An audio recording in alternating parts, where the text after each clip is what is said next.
Assalamu alaikum. Hello everyone, welcome back to my another video. In this video, how to add border to multiple picture in Photoshop. First of all, insert multiple picture,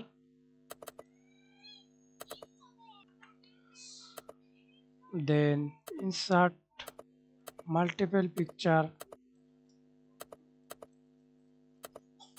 resize and place, press Ctrl T.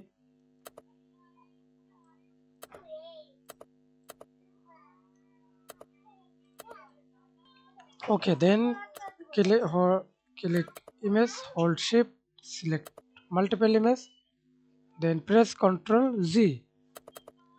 Select effects, stroke, border and stroke color, example white color, then increase the border size. Yes, okay. Now we can see this at border to multiple picture. Thanks for watching video. Please subscribe to my channel, like, comment, share.